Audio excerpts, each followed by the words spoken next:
નમસ્કાર વિદ્યાર્થી મિત્રો, DHP Kapadia new high school Memnagar, હું સોનલ રાહુલ. આજે આપણે ધોરણ 11 કોમર્સ વિષય અર્થશાસ્ત્ર અને ચેપ્ટર નંબર 2 મૂળભૂત ખ્યાલ અને એની સંકલ્પના વિશે જોઈશું.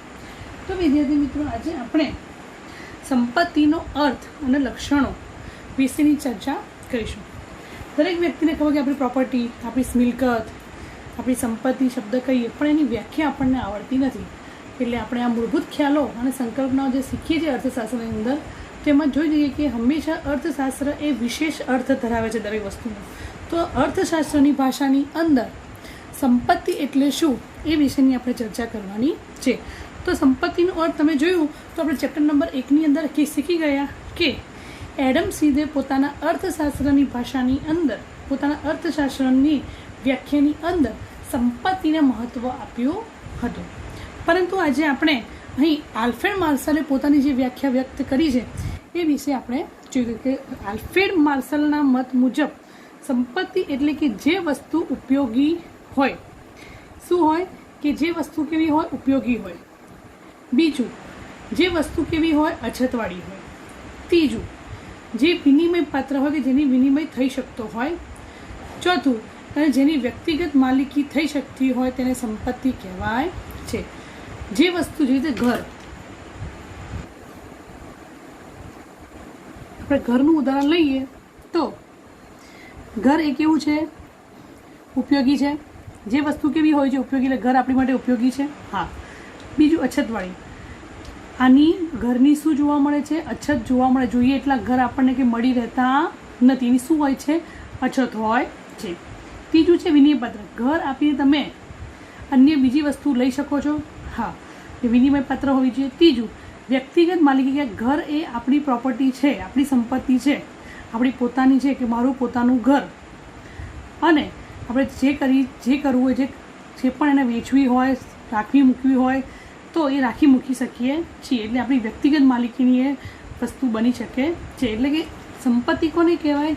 કે જે વસ્તુ ઉપયોગી ધરાવતી હોય, અછતવાળી હોય, જેનો વિનિમય થઈ શકતો હોય અને જે વ્યક્તિગત માલિકીની હોય, તો તેવી તમામ વસ્તુઓને આપણે શું કહીએ છીએ? સંપત્તિ કહીએ છીએ. તો આ રીતે આપણે સંપત્તિની જે આ વ્યાખ્યાઓ પરથી જ એના શું છે? તમામ પ્રકારના લક્ષણો દર્શાવવામાં આવ્યા છે. જેમાં સૌથી પહેલું લક્ષણ છે સંપત્તિનું, તે ઉપયોગિતા ગુણ ધરાવતી હોવી જોઈએ. ઉપયોગિતા ગુણ એટલે માનવ જરૂરિયાત સંતોષવાનો ગુણ, કે જે માનવની જરૂરિયાત શું કરતી હોય? સંતોષતી હોય. એટલે માનવ જરૂરિયાતો સંતોષવાના ગુણ એટલે સંપત્તિ. અથવા કે જેમાં ઉપયોગિતાનો ગુણ હોય, કે જે વસ્તુ ખરેખર આપણને ઉપયોગી બનતી હોય તેવી તમામ વસ્તુઓને આપણે શું કહીએ છીએ? સંપત્તિ કહીએ છીએ. કે જે સંપત્તિની અંદર માનવ જરૂરિયાત સંતોષવાનો ગુણ હોય, કે જેમાં ઉપયોગિતાનો ગુણ હોય, એ તમામ પ્રકારની જે પણ વસ્તુઓ છે એને આપણે શું કહીએ છીએ? સંપત્તિ. કે દાખલા તરીકે મકાન, વાહન, સોના ચાંદીના ઘરેણાં વગેરે આપણી શું છે? સંપત્તિ. કેમ? કારણ કે મકાન, વાહન, સોના ચાંદીના ઘરેણાં આપણને ઉપયોગિતા ગુણ બી ધરાવે છે અને આપણી જરૂરિયાત પણ તે સંતોષે છે. માટે એનું સંપત્તિનું પહેલું લક્ષણ છે ઉપયોગિતા ગુણ. એટલે કે માનવ જરૂરિયાત સંતોષવાનો ગુણ તેનામાં હોવો જોઈએ. બીજું છે કે તેની શું હોવી જોઈએ? અછત હોવી જોઈએ. વસ્તુમાં ઉપયોગિતા ગુણની સાથે અછતનો ગુણ પણ હોવો જરૂરી છે. કે એ ઉપયોગિતા ધરાવે છે પણ એવી વસ્તુઓ અછતવાળી બી હોવી જોઈએ. જો અછતવાળી વસ્તુ હશે ને તો જ એનું વિનિમય મૂલ્ય હશે. આપણે કે જોઈ ગયા સરળતાથી અને સર્વસુલભ વસ્તુઓ અથવા જે જોઈએ એટલા પ્રમાણમાં મળી રહેતી હોય એવી વસ્તુનું વિનિમય મૂલ્ય કેવું હોય છે? શૂન્ય હોય છે. ફોર એક્ઝામ્પલ, હવા, સૂર્યપ્રકાશ, પાણી, આ બધી વસ્તુઓ કેવી છે? કે જે ઉપયોગી ધરાવે છે પરંતુ એની અછત હોતી નહીં. તમને જોઈએ એટલા પ્રમાણમાં મળી રહે છે. માટે એવી વસ્તુઓને આપણે સંપત્તિ કહીશું નહીં. કે જે સરળતાથી મળી રહેતી હોય, કે જેની છત હોય, એવી વસ્તુઓ સંપત્તિ કહેવાય નહીં.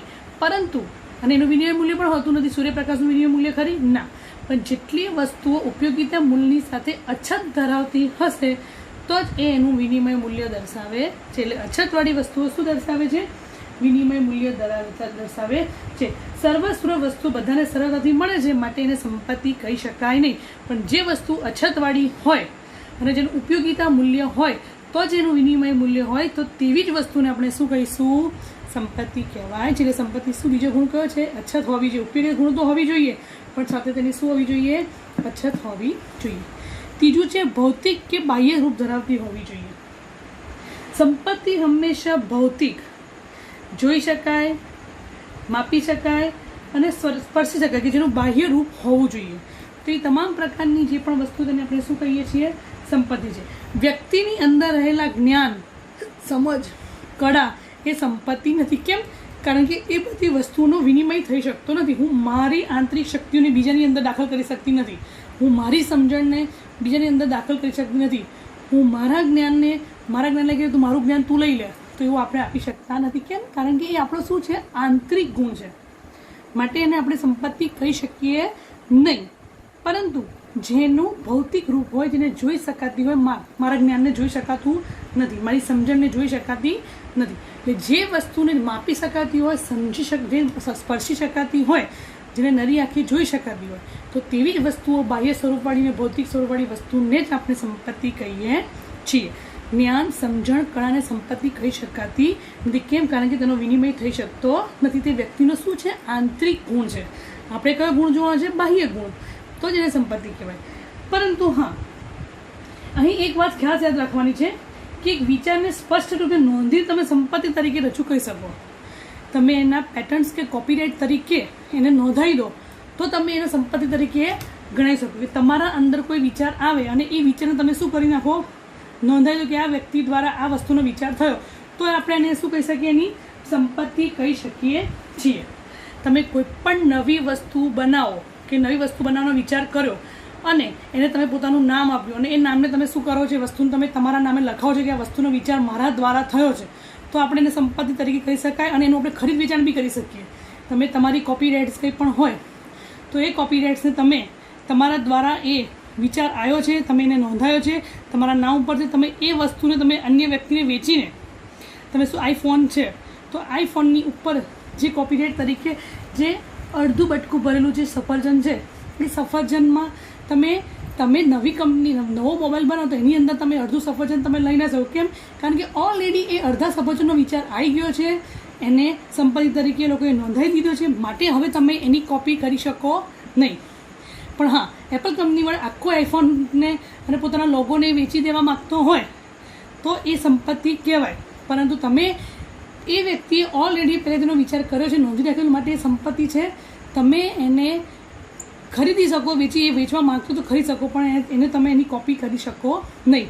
કે તમે આજના જમાનામાં તમારા વિચારને તમે નોંધાવીને સંપત્તિ તરીકે તમે એનો ઉપયોગ કરી શકો છો અને એનો વારસદાર પણ નિમી શકો. માની લો એ એક એપલ બનાવનાર કંપની પોતાનું એ જે લોગો છે એ માણસ મૃત્યુ પામે તો એ પોતાનું જે નામે નોંધાવ્યું એ કહી શકે કે આના બદલે મારા જે વારસદારનું હું નામ લખું છું એના નામે આ બાબત આગળ ચાલશે તો એના નામે ચાલી શકે.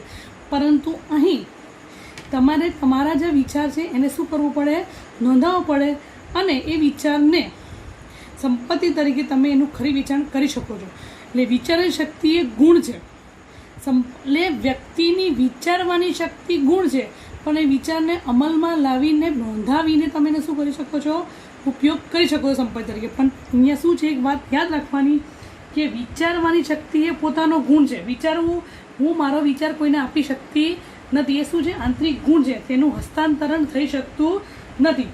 દાખલા તરીકે એક વૈજ્ઞાનિક હોય, કોઈ વસ્તુની શોધ કરે અને એને ચોક્કસ રૂપ આપે, એ કોઈ વસ્તુ નવી બનાવે, કોઈ વૈજ્ઞાનિક શોધ કરે, એને બનાવે અને પોતાના નામે એ માલિકી મેળવી શકે. એ વસ્તુને એ માલિક હક આપી શકે છે પરંતુ પોતાનો જે વિચાર એના મનમાં આવે વિચારને એ અન્ય વ્યક્તિને સોંપી શકતો નથી. માટે એ સંપત્તિ, આપણો વિચારવાનો ગુણ એ આંતરિક સંપત્તિ નથી. એટલે વૈજ્ઞાનિક તેનું જ્ઞાન, તેની વિચાર શક્તિ કોઈને આપી શકતો નથી. માટે એ સંપત્તિ નથી. પરંતુ એને પોતાના વિચાર દ્વારા જે વસ્તુ બનાવી અને એને પોતાના નામે લખી અને નોંધણી કરાવી તો એ સંપત્તિ કહેવાય. પણ પોતાના જે વિચાર છે, વિચારવાની શક્તિ છે એનું જ્ઞાન છે એ કોઈને આપી શકતો નથી, માટે એ સંપત્તિ નથી. કારણ કે વિચાર શક્તિ, સમજણ, જ્ઞાન એ બધું આંતરિક ગુણ કહેવાય, માટે એને સંપત્તિ ન કહેવાય. પરંતુ નવા વિચારધારણા પ્રમાણે તમે તમારા જ્ઞાનને સંપત્તિ તરીકે શું કરી શકો? નોંધાવી શકો. એટલે શું હોવી જોઈએ? હંમેશા સંપત્તિ ભૌતિક કે બાહ્ય રૂપ ધરાવતી હોવી જોઈએ.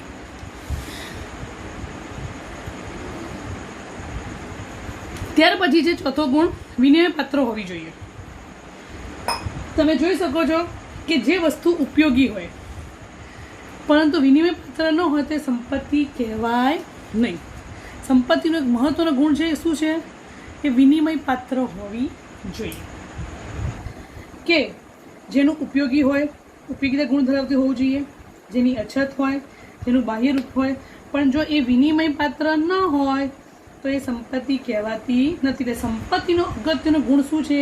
તે વિનિમય પાત્ર હોવી જોઈએ. એ વસ્તુ આપીને તમે બીજી વસ્તુઓ શું કરી શકતા હોવા જોઈએ? મેળવી શકતા હોવા જોઈએ. સોનું વેચીને તમે મકાન ખરીદી શકો છો, તમે મોટર બાઇક વેચીને ઘર ખરીદી શકો છો, કે એટલે તમે કોઈ પણ વસ્તુ આપીને સામે શું મેળવી શકતા હો? વસ્તુ મેળવી શકતા હોવા જોઈએ. આ રીતે જે વસ્તુ ઉપયોગી હોય પણ જો વિનિમય પાત્ર ન હોય તે સંપત્તિ નથી. સંપત્તિનો અગત્યનો ગુણ છે તેની વિનિમય ક્ષમતા. શું છે એની વિનિમય ક્ષમતા? સંપત્તિની વર્તમાન જરૂરિયાતો સંતોષે અને ભવિષ્યમાં ઊભી થનારી જરૂરિયાતને મેળવી આપતું હોય એવું મદદ હોવું જોઈએ. તમે હમણાં હાલની અંદર કોઈ કંપનીના શેર તમારા સંપત્તિ કહેવાય. શેર વેચીને તમે શું કરી શકો? નાણાં મેળવી શકો અને મકાન ખરીદી શકો. હાલના સમયની અંદર તમારી પાસે ઘણા જૂના જમાનામાં તમે સોનું ખરીદ્યું હોય તો આ તો સોનાના ભાવ ખૂબ વધી ગયા છે, તો એ સોનું વેચીને તમે શું કરી શકો? લગ્ન કરવા હોય, મકાન ખરીદવું હોય, ગાડી ખરીદવી હોય, એ તમામ વસ્તુઓ તમે ખરીદી શકો છો. એટલે સંપત્તિની અંદર મહત્વનો ગુણ શું હોવો જોઈએ? વિનિમય પાત્ર હોવી જોઈએ. કે એક વસ્તુ આપીને તમે બીજી વસ્તુ મેળવી શકતા હોવા જોઈએ. દાખલા તરીકે સોનું, ઝવેરાત, જમીન તમારી પાસે પહેલાંની પડી હોય એ તો જમીન વેચીને તમે શું કરી શકો? પૈસા મેળવીને તમે ઘર ખરીદી શકો છો, કારણ કે વિનિમય મૂલ્ય ધરાવે છે. સંપત્તિ વિનિમય પાત્ર હોવી જોઈએ. આમ સોનું, ઝવેરાત, જમીન વગેરે સંપત્તિ છે કારણ કે તે શું ધરાવે છે? વિનિમય મૂલ્ય ધરાવે છે. એટલે સંપત્તિ કેવી હોવી જોઈએ? એક તો ઉપયોગિતાવાળી, અછતવાળી, એનું બાહ્ય સ્વરૂપ હોવું જોઈએ અને એમાં શું હોવી જોઈએ? વિનિમય પાત્રતા હોવી જોઈએ.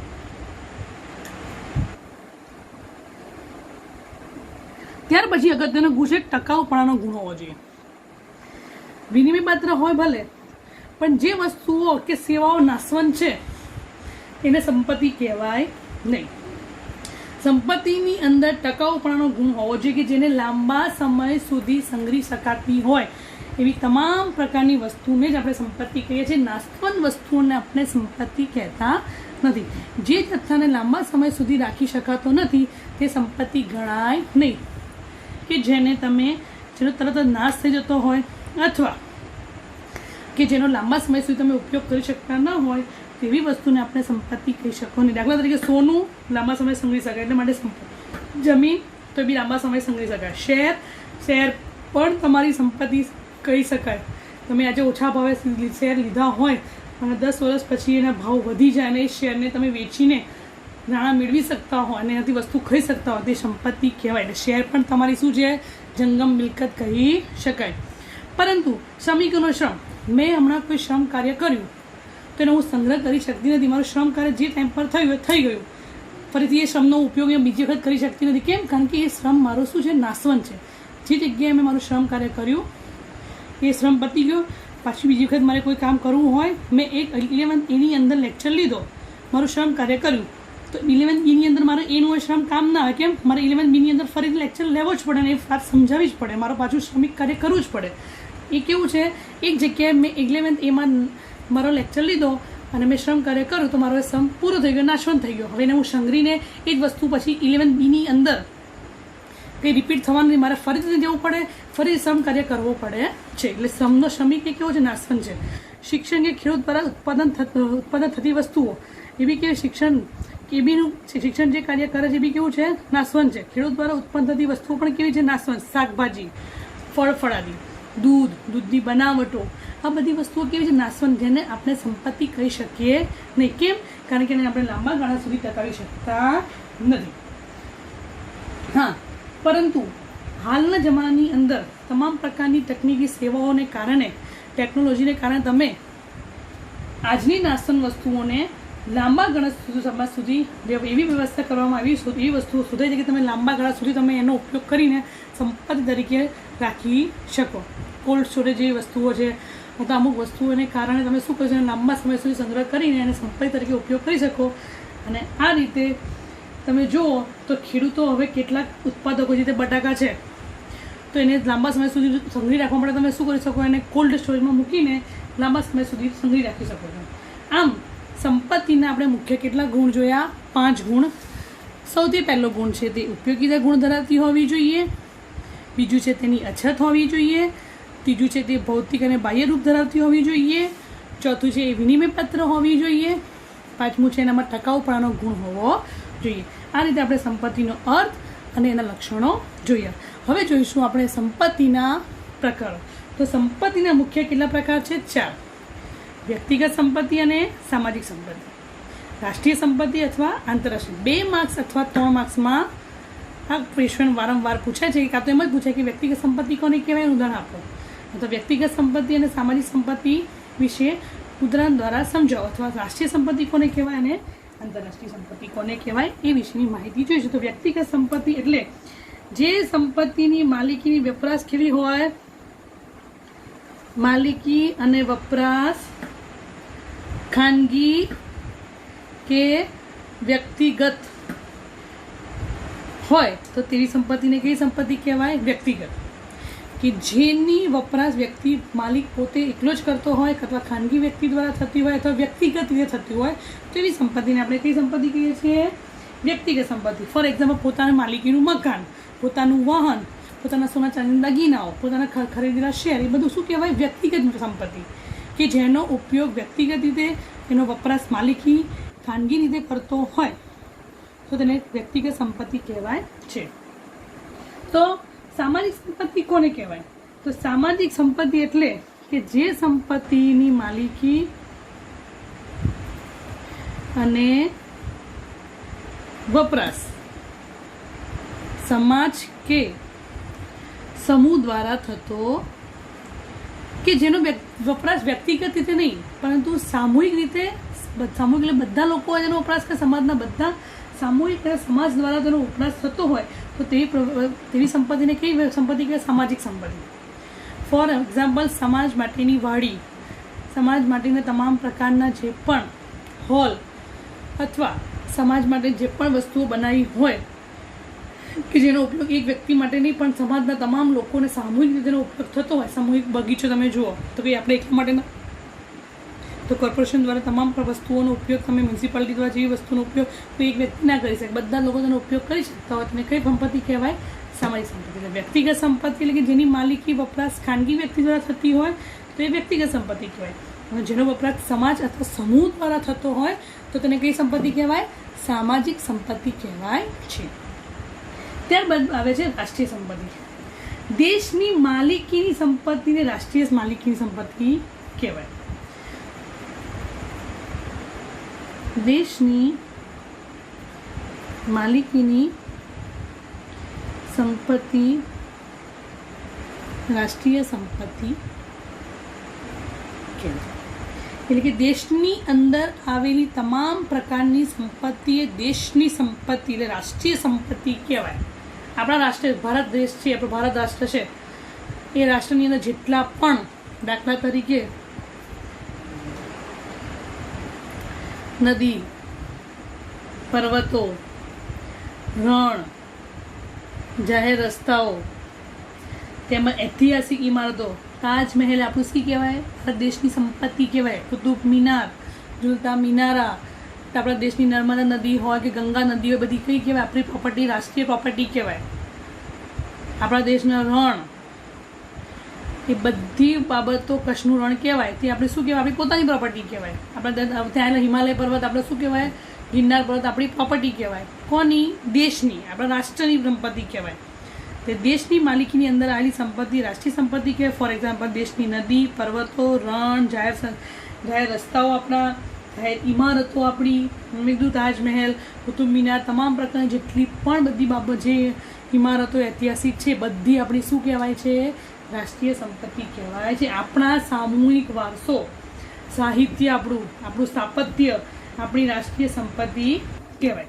અને આવી જ રીતે આંતરરાષ્ટ્રીય સંપત્તિનો વિચાર કે જે સંપત્તિની માલિક કોઈ એક રાષ્ટ્રની નહીં પરંતુ સમગ્ર વિશ્વની હોય.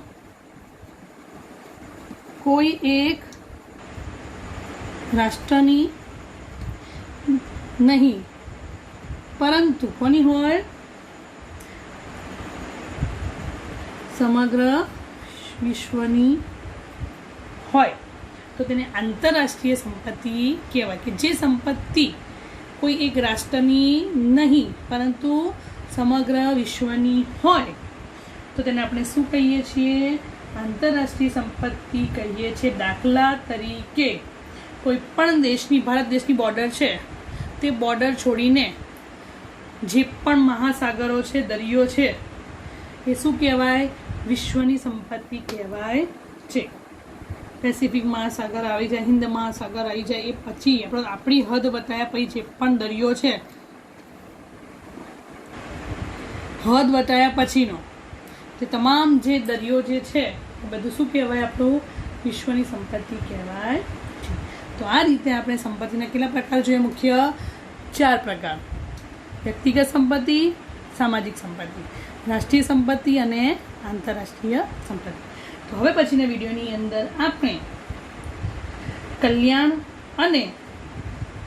અને સંપત્તિ વિશેના સંબંધ વિશેની માહિતી મેળવીશું. અસ્તુ.